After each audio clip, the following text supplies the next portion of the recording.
ಎಲ್ರಿಗೂ ನಮಸ್ಕಾರ. Welcome back to ಸಮನ್ ಯೂಟ್ಯೂಬ್ ಚಾನಲ್. ಎಲ್ಲರೂ ಹೇಗಿದ್ದೀರಾ? ಚೆನ್ನಾಗಿದ್ದೀರಾ ಅಂದ್ಕೊಂಡು ಇವತ್ತು ಡೈಲಿ ವ್ಲಾಗ್ ಶುರು ಮಾಡಿದ್ದೀವಿ. ಡೈಲಿ ವ್ಲಾಗ್ ಅಲ್ಲ, ಇವತ್ತೊಂದು ರೆಸಿಪಿ ಶೇರ್ ಮಾಡ್ತಿದ್ದೀವಿ. ಈ ರೆಸಿಪಿ ಒಂದು ಸ್ಪೆಷಲ್, ಯಾಕೆಂದರೆ ಇದು ನಮ್ಮ ಯಜಮಾನ್ರ ಓನ್ ರೆಸಿಪಿ. ಅವರೇನೋ ಹೊಸ್ದಾಗಿ ಟ್ರೈ ಮಾಡ್ತಿದ್ದಾರೆ. ಇದ್ರ ಹೆಸರು ಬಂದು ಸ್ಪೆಷಲ್ ಕಬಾಬ್ ಅಂತ. ಯಾಕೆಂದರೆ ನಮ್ಮ ಯಜಮಾನ್ರು ಮಾಡ್ತಿದ್ದಾರಲ್ಲ, ಹಾಗಾಗಿ ಸ್ಪೆಷಲ್ ಕಬಾಬ್. ಯಜಮಾನ್ರು ಹೊಸ್ದಾಗಿ ಏನೇನೋ ರೆಸಿಪಿ ಮಾಡ್ತಾ ಇರ್ತಾರೆ. ಇವತ್ತು ಸ್ಪೆಷಲ್ ಕಬಾಬ್ ಅಥವಾ ಪುದೀನ ಕಬಾಬ್ ಹೇಗೆ ಮಾಡ್ತಿದ್ದಾರೆ ಅಂದರೆ, ಪುದೀನ ಸೊಪ್ಪು ತೊಗೊಂಡಿದ್ದಾರೆ ಒಂದು ಅರ್ಧ ಕಟ್ಟು, ಒಂದು ಇಡಿಯಷ್ಟು ಕೊತ್ತಂಬರಿ, ಶುಂಠಿ, ಬೆಳ್ಳುಳ್ಳಿ, ಜೀರಿಗೆ, ಮೆಣಸು, ಸೋಂಪು ಕಾಳು, ಒಂದು 3 ಹಸಿಮೆಣಸಿನ್ಕಾಯಿ ಇಷ್ಟನ್ನು ಹಾಕ್ಕೊಂಡಿದ್ದಾರೆ. ಇದನ್ನು ಪೇಸ್ಟ್ ಮಾಡ್ಕೋಬೇಕು. ಪೇಸ್ಟ್ ಮಾಡಿಕೊಂಡು ಈ ಕಬಾಬ್ಗೆ ಬೇರೆ ಅಂದರೆ ಕಬಾಬ್ ಪೌಡರು ಅಥವಾ ಕಲರ್ ಏನೂ ಯೂಸ್ ಮಾಡ್ತಿಲ್ಲ. ನಾನು ಲಾಸ್ಟ್ ಟೈಮ್ ಒಂದು ಸತಿ ಪುದೀನ ಕಬಾಬ್ ಮಾಡಿದ್ದೆ. ಅದು ಅಂಗಡಿಯಿಂದ ತಂದಿದ್ದು ಪೌಡರಲ್ಲಿ ಮಾಡಿದ್ದೆ. ಹಸ್ಬೆಂಡ್ ಅವಾಗ ಹೇಳ್ತಾನೆ ಇದ್ರು, ಇದಕ್ಕೆಲ್ಲ ಕಲರ್ ಮಿಕ್ಸ್ ಮಾಡಿಬಿಟ್ಟಿರ್ತಾರೆ, ಇದೆಲ್ಲ ತಿನ್ನಬಾರ್ದು ಅಂತ. ಅದಕ್ಕೆ ಇವತ್ತು ನಾನೇ ಸ್ಪೆಷಲಾಗಿ ಮಾಡ್ಕೊಡ್ತೀನಿ ಅಂತ ಅದಕ್ಕೊಂದು ಹೆಸರು ಇಟ್ಟು ಸ್ಪೆಷಲ್ ಚಿಕನ್ ಕಬಾಬ್ ಅಂತ ಮಾಡ್ತಿದ್ದಾರೆ. ಇಲ್ಲೊಂದು 1/2 kg ಚಿಕನ್ ತೊಗೊಂಡಿದ್ದೀವಿ. ಚಿಕನ್ ಜೊತೆಗೆ ಏನು ಪೇಸ್ಟ್ ಮಾಡಿಟ್ಟಿದ್ವಿ, ಆ ಪೇಸ್ಟ್ ಕೂಡ ಇಲ್ಲಿ ಹಾಕ್ಕೊತಾ ಇದ್ದೀವಿ. ಇದೇ ಕಲರ್ ಜಾಸ್ತಿ ಆಗುತ್ತೆ, ಅಂದರೆ ಇದೇ ಕಲರ್ ಕರೆಕ್ಟಾಗಿ ಆಗುತ್ತೆ. ಇದಕ್ಕೇನು ಎಕ್ಸ್ಟ್ರಾ ಪೌಡರ್ಗಳೆಲ್ಲ ಅಂದರೆ ಅಂಗಡಿಯಿಂದ ತರೋ ರೆಡಿಮೇಡ್ ಕಬಾಬ್ ಪೌಡರ್ ಎಲ್ಲ ಏನೂ ಹಾಕೋದು ಬೇಡ. ಮತ್ತು ತುಂಬ ಡಿಫ್ರೆಂಟಾಗಿ ಮಾಡ್ತಿದ್ದಾರೆ. ನಾನೇನು ಅಂದರೆ ತುಂಬ ಸಿಂಪಲಾಗಿ ಅಂಗಡಿಯಿಂದ ಪೌಡರ್ ತಂದ್ವ, ಒಂದು ಮೊಟ್ಟೆ ಹೊಡೆದು ಹಾಕ್ತೀಯ, ಕಲಸದ್ದೆ, ಕಬಾಬ್ ಮಾಡ್ದೆ. ಇದೊಂದೇ ಅಡುಗೆ ಅಲ್ಲ, ನಾನು ಎಲ್ಲ ಅಡುಗೆನೂ ಯಾವುದು ತುಂಬ ಈಸಿಯಾಗಿ ಆಗುತ್ತೆ ಅದನ್ನು ಮಾತ್ರ ಮಾಡೋದು. ಆದರೆ ಹಸ್ಬೆಂಡ್ ಹಂಗಲ್ಲ, ತುಂಬ ಕಾಂಪ್ಲಿಕೇಟ್ ಮಾಡ್ಕೊತಾರೆ. ಏನೇನೋ ರುಬ್ಬೋದಂತೆ, ಕಲಸೋದಂತೆ, ಈ ಥರ ಎಲ್ಲ ಮಾಡ್ತಾರೆ. ಬಟ್ ಟೇಸ್ಟ್ ವೈಸು ತುಂಬಾ ಚೆನ್ನಾಗಿರುತ್ತೆ. ಇವಾಗ ಇದು ಕಲಸಿದ್ದಾರೆ. ಮಸಾಲೆ ಏನು ಹಾಕಿದ್ವಿ, ಆ ಮಸಾಲೆನ ಹಾಕ್ಬಿಟ್ಟು ಪೇಸ್ಟ್ ಏನು ಮಾಡ್ಕೊಂಡಿದ್ವಿ ಆ ಪೇಸ್ಟ್ನ ಹಾಕ್ಬಿಟ್ಟು ಮಸಾಲೆ ರೆಡಿ ಮಾಡ್ಕೊಂಡಿದ್ದಾರೆ. ಇವಾಗ ಇದಕ್ಕೆ ಪೌಡರ್ಗಳು ಅಂದರೆ ಏನು ಪೌಡ್ರ್ ಹಾಕೋದು ಅಂದರೆ ಕಾರ್ನ್ಫ್ಲೋರ್ ಹಾಕ್ತಾರೆ. ಕಾರ್ನ್ಫ್ಲೋರ್ ಹಾಕಬೇಕು, ಅದು ಸ್ವಲ್ಪ ಕೋಟಿಂಗ್ ಆಗಲಿ ಅಂತ. ಮತ್ತು ಇದಕ್ಕೆ ಮೊಟ್ಟೆ ಬೇಕು ಅನ್ನೋರು ಮೊಟ್ಟೆ ಕೂಡ ಹಾಕೋಬೋದು. ಬಟ್ ಇಲ್ಲಿ ಮೊಟ್ಟೆನ ಹಾಕೋ ಅವಶ್ಯಕತೆ ಇರೋದಿಲ್ಲ ಈ ಕಬಾಬ್ಗೆ, ಹಾಗೇನೂ ಚೆನ್ನಾಗಿ ಬರುತ್ತೆ. ಅಂದರೆ ಹೆಂಗೆ ಮಾಡ್ತಾರೆ ಅನ್ನೋದಕ್ಕಿಂತ ಫೈನಲಿ ಟೇಸ್ಟ್ ಹೆಂಗೆ ಬರುತ್ತೆ, ಔಟ್ಪುಟ್ ಹೆಂಗಿರುತ್ತೆ ಅನ್ನೋದು ಇಂಪಾರ್ಟೆಂಟ್ ಅಲ್ಲ. ಟೇಸ್ಟ್ ಅಂತೂ ಸಿಕ್ಕಾಪಟ್ಟೆ ಚೆನ್ನಾಗಿತ್ತು. ಇಲ್ಲಿ ಕಾರ್ನ್ಫ್ಲೋರ್ ಹಾಕ್ಕೊಂಡಿದ್ದಾರೆ 1 ಸ್ಪೂನಷ್ಟು, ಜೊತೆಗೆ 1 ಸ್ಪೂನಷ್ಟು ಧನಿಯಾ ಪುಡಿ ಕೂಡ ಹಾಕ್ಕೊಂಡಿದ್ದೀವಿ. ಬೇರೆ ಗರಂ ಮಸಾಲ ಎಲ್ಲ ಏನು ಯೂಸ್ ಮಾಡೋದು ಬೇಡ. ಈ ಪೇಸ್ಟ್ ಏನು ಮಾಡ್ಕೊಂಡಿದ್ವಿ ಅದೇ ತುಂಬ ಮಸಾಲ, ಅದೇ ಫ್ಲೇವರ್ ಚೆನ್ನಾಗಿರುತ್ತೆ.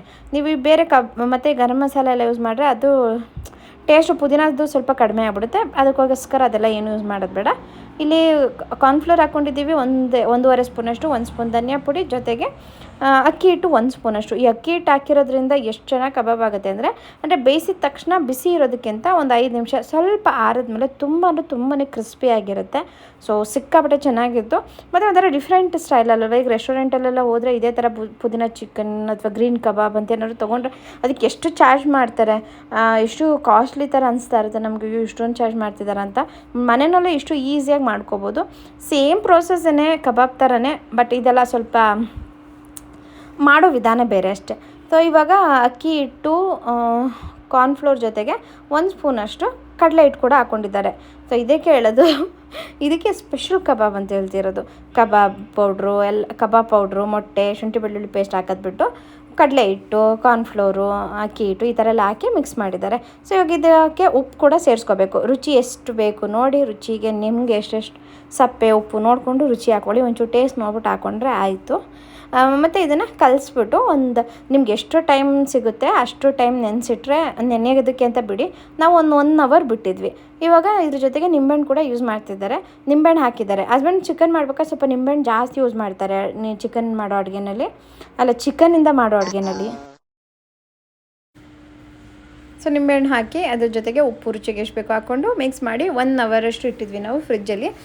ನೀವು ಎಷ್ಟು ಟೈಮ್ ಆಗುತ್ತೋ ಅಷ್ಟು ಟೈಮ್ ಇಟ್ಟರೂ ಚೆನ್ನಾಗಾಗುತ್ತೆ. ಚಿಕನ್ ತುಂಬ ಹೊತ್ತು ನೆನೆಸಿಟ್ರೆ ಚೆನ್ನಾಗಿ ಬರುತ್ತಲ್ವ, ಹಾಗಾಗಿ ನೆನೆಸಿಡ್ಬೋದು. ನೋಡಿ, ಒಬ್ಬರಿಂದ ಒಬ್ಬರಿಗೆ ಅಡುಗೆ ಮಾಡೋದು ಎಷ್ಟು ಬೇರೆ ಥರ ಇರುತ್ತೆ. ಅಂದರೆ ನಾನು ಮಾಡೋ ಅಡುಗೆನೇ ಬೇರೆ ಥರ ಇರುತ್ತೆ, ಹಸ್ಬೆಂಡ್ ಮಾಡೋ ಅಡುಗೆನೇ ತುಂಬ ಡಿಫ್ರೆಂಟಾಗಿರುತ್ತೆ.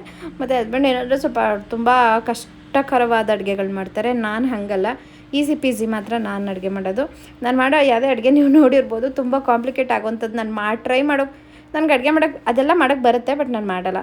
ನಂಗೆ ತುಂಬ ಸಿಂಪಲಾಗಿರಬೇಕು, ತುಂಬ ಈಸಿಯಾಗಿರಬೇಕು ಅಂತ ಅಡುಗೆಗಳು ಮಾತ್ರ ಮಾಡೋದು. ಇವಾಗ ಎಲ್ಲ ಮಿಕ್ಸ್ ಮಾಡಿ ಇಟ್ಟಿರೋದು ಆಯಿತು. ಇದಕ್ಕೆ ಸ್ವಲ್ಪ ತೆಳುಗಾಗ್ಬಿಡ್ತು ಅಂದ್ಬಿಟ್ಟು ಇನ್ನೊಂದು ಸ್ಪೂನಷ್ಟು ಕಾರ್ನ್ಫ್ಲೋರ್ ಹಾಕ್ತಿದ್ದಾರೆ. ನಿಮ್ಗೆ ಬೇಡ ಅಂತ ಹೇಳಿದ್ರೆ ನೀವು ಪೇಸ್ಟ್ ಏನು ಮಾಡ್ಕೊತೀರ ಅಲ್ವಾ, ಪುದೀನ, ಕೊತ್ತಂಬರಿ, ಶುಂಠಿ, ಬೆಳ್ಳುಳ್ಳಿ, ಹಸಿಮೆಣ್ಸಿನ್ಕಾಯಿ, ಅದನ್ನು ಸ್ವಲ್ಪ ಗಟ್ಟಿಗೆ ಮಾಡ್ಕೊಳ್ಳಿ. ಯಾಕಂದರೆ ಬೇರೆ ನೀರೇನು ಯೂಸ್ ಮಾಡಿಲ್ಲ. ಆ ಪೇಸ್ಟ್ ಸ್ವಲ್ಪ ತೆಳು ಆಗಿಬಿಟ್ಟಿತ್ತು, ಹಾಗಾಗಿ ಸ್ವಲ್ಪ ತೆಳು ಅನಿಸ್ತಿದೆ. ನೀವು ಅದನ್ನು ಸ್ವಲ್ಪ ಗಟ್ಟಿ ಮಾಡಿಕೊಂಡ್ರೆ ಆಯಿತು. ಇವಾಗ ಕಬಾಬ್ದು ಕಲಸಿಡೋದಕ್ಕೆ ರೆಡಿಯಾಗಿದೆ. ಈಗ ಇದನ್ನು 1 ಅವರ್ ಬಿಟ್ಟು ಎಣ್ಣೆಲಿ ಹಾಕಿದ್ರೆ ಅಲ್ಲಿಗೆ ಸ್ಪೆಷಲ್ ಕಬಾಬ್ ರೆಡಿ. ಇವತ್ತು ನಮ್ಮ ಮನೆಯವರು ಕಬಾಬ್ ಮಾಡ್ತಾವ್ರೆ. ಕಬಾಬ್ ಹೆಸರೇನು ಅಂದರೆ ಕಬಾಬ್ ಹೆಸರೇ ಸ್ಪೆಷಲ್ ಕಬಾಬ್ ಅಂತೆ. ತಿಂದು ನಾವು ಸ್ಪೆಷಲ್ ಕಬಾಬ ಅಲ್ವಾ ಅಂತ. ನೋಡೋಕ್ಕೇನೋ ಒಂಥರ ಚೆನ್ನಾಗಿದೆ. ಕಬಾಬ್ ಪೌಡರ್ ಎಲ್ಲ ಏನೂ ಯೂಸ್ ಮಾಡಿಲ್ಲ, ಯಾವ ಪೌಡ್ರು ಯೂಸ್ ಮಾಡಿಲ್ಲ ಅಂದರೆ ರೆಡಿ. ಇದು ಯಾವ ಪೌಡ್ರು ಯೂಸ್ ಮಾಡಿಲ್ಲ, ಕಬಾಬ್ ಪೌಡ್ರ್ ಯೂಸ್ ಮಾಡ್ದೇ ಕಬಾಬ್ ಮಾಡ್ತಾವ್ರೆ. ಗ್ರೀನ್ ಕಲರ್ ಲಾಸ್ಟ್ ಟೈಮ್ ನಾನು ಒಂದ್ಸತಿ ಮಾಡಿದ್ದೆ, ಅದು ಕಲರೆಲ್ಲ ಮಿಕ್ಸ್ ಮಾಡಿಬಿಟ್ಟಿರ್ತಾರಂತೆ. ಅದಕ್ಕೆ ಇವತ್ತು ಕಲರ್ ಹಾಕ್ತೇನೆ ಕಬಾಬ್ ಮಾಡ್ತಾ ಇರೋದು. ಇದ್ರ ಹೆಸರು ಸ್ಪೆಷಲ್ ಕಬಾಬ್. ತಿಂದಮೇಲೆ ಹೇಳ್ತೀವಿ ಸ್ಪೆಷಲ್ ಆಗಿತ್ತಾ ನಾರ್ಮಲ್ ಆಗಿತ್ತಾ ಅಂತ. ಸೊ ಇದು ಕಲಸಿ ಫ್ರಿಜ್ಜಲ್ಲಿ ಇಟ್ಟಿದ್ವಿ ಒಂದು 1 hour. ನೀವು ಜಾಸ್ತಿ ಟೈಮ್ ಇದೆ ಅಂದರೆ ಜಾಸ್ತಿ ಹೊತ್ತು ಕಲಸಿಡ್ಬೋದು. ಎಷ್ಟೊತ್ತು ಕಲಸಿಟ್ಟಿರ್ತೀರೋ ಅಷ್ಟೊತ್ತು ಚೆನ್ನಾಗಿರುತ್ತೆ. ರೆಸಿಪಿ ಎಲ್ಲ ಆಲ್ರೆಡಿ ಶೇರ್ ಮಾಡಿದ್ದೀನಲ್ಲ. ಸೊ ಇದು ನಮ್ಮದೇ ಓನ್ ರೆಸಿಪಿ. ಇದು ಯಾರಾದ್ರೂ ಕದ್ದಿರೋದಿಲ್ಲ. ಇಲ್ಲಿ ಎಣ್ಣೆ ಇಟ್ಕೊಂಡಿದ್ದೀವಿ. ಎಣ್ಣೆ ಬಿಸಿ ಆಗಿದ್ದಕ್ಕೆ ಈ ಚಿಕನ್ ಹಾಕಿದ್ರಾಯ್ತು. ಇದನ್ನ ಸ್ಪೆಷಲ್ ಕಬಾಬ್ ಅನ್ನೋದಕ್ಕಿಂತ ಚಿಕನ್ ಪಕೋಡ ಅನ್ನೋದ್ರು ಆಯ್ತು. ಚಿಕನ್ ಪಕೋಡ, ಕಡಲೆ ಹಿಟ್ಟು ಎಲ್ಲ ಹಾಕಿರ್ತೀವಲ್ಲ, ಆಯ್ತು ಸ್ಪೆಷಲ್ ಕಬಾಬ್. ಸ್ಪೆಷಲ್ ಕಬಾಬ್ ಹೆಸರೇ ಸ್ಪೆಷಲ್ ಕಬಾಬ್. ಸ್ಪೆಷಲ್ ಕಬಾಬು ಏನು ಕಬಾಬ್ ಒಟ್ಟು ಕಬಾಬ್ ಅಂದರೆ ಪೌಡ್ರ್ ಏನು ಯೂಸ್ ಮಾಡ್ತಿರೋ ಕಬಾಬ್. ಸೊ ಸ್ಪೆಷಲ್ ಆಗಿ ಇರುತ್ತೆ. ಹೆಂಗಿರುತ್ತೆ ಅಂತ ಜಾಸ್ತಿ ಹೊತ್ತು ನೆನೆಸಿಟ್ಟಷ್ಟು ಚೆನ್ನಾಗಿ ಬರುತ್ತೆ. ಎಣ್ಣೆ ಕಡಿಮೆ ಆಗ್ಬಿಡುತ್ತೆ. ಪರವಾಗಿಲ್ಲ ಬಿಡ, ಆಗುತ್ತೆ, ಏನಾಗಲ್ಲ. ಅದು ಪೀಸು ತುಂಬ ದಪ್ಪ ದಪ್ಪ ಆಯಿತು. ಅದಕ್ಕೆ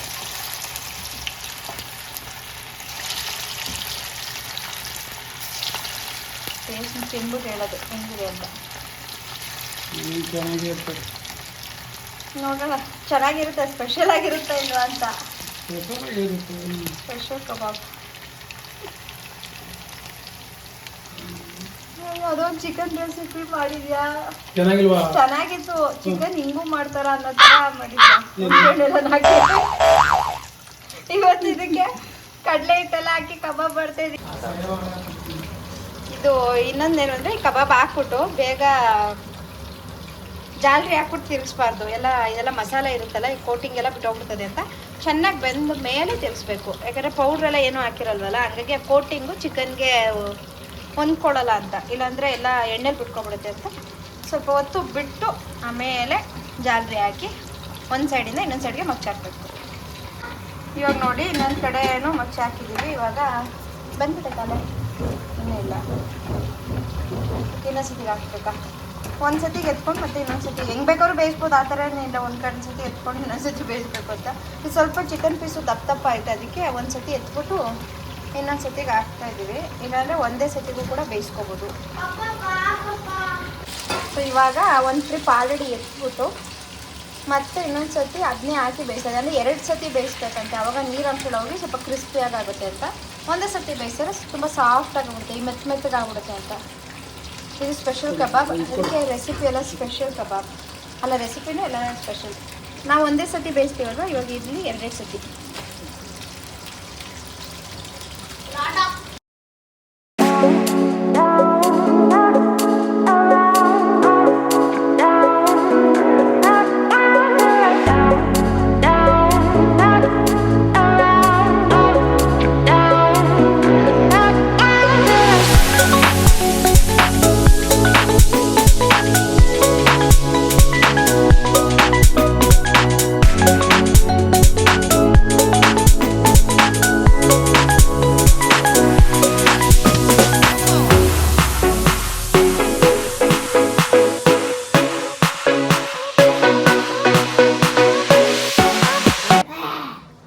ತಿನ್ನೋದಕ್ಕೆ ಅಂತ ವೆಯ್ಟ್ ಮಾಡ್ತಾನೆ ಇದ್ದಾನೆ.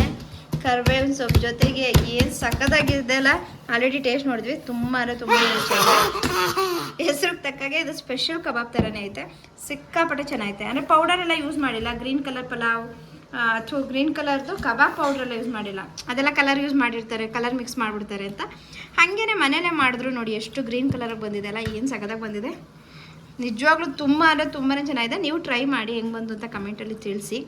ಸಿಕ್ಕಾಪಟ್ಟೆ ಚೆನ್ನಾಗಿದೆ, ಸುಮ್ಮನೆ ಹೇಳ್ತಾ ಇಲ್ಲ, ನಿಜವಾಗ್ಲೂ ಚೆನ್ನಾಗಿದೆ. ಈಸಿನೂ ಕೂಡ ಮಾಡೋದು. ಮನೇಲಿ ಏನೋ ಪೌಡರ್ ಇಲ್ಲ ಅಂದಾಗ ಈ ಥರ ಮಾಡ್ಕೋಬೋದು. ಒಂಥರ ಡಿಫ್ರೆಂಟಾಗಿ ಟೇಸ್ಟ್ ಇರುತ್ತೆ ಮತ್ತು ಚೆನ್ನಾಗಿರುತ್ತೆ. ಅದೇ ರೆಸ್ಟೋರೆಂಟಲ್ಲೆಲ್ಲ ಈ ಥರ ಚಿಕನ್ ಎಲ್ಲ ತೊಗೊಂಡ್ರೆ ಎಷ್ಟು ಕಾಸ್ಟ್ಲಿ ಚಾರ್ಜ್ ಮಾಡ್ತಾರಲ್ವ, ಮನೇಲೇ ಮಾಡ್ಕೊಳ್ಳೋದು. ನೋಡಿ ಎಷ್ಟು ಚೆನ್ನಾಗಿ ಕಾಣಿಸ್ತಿದೆ ಅಲ್ಲ.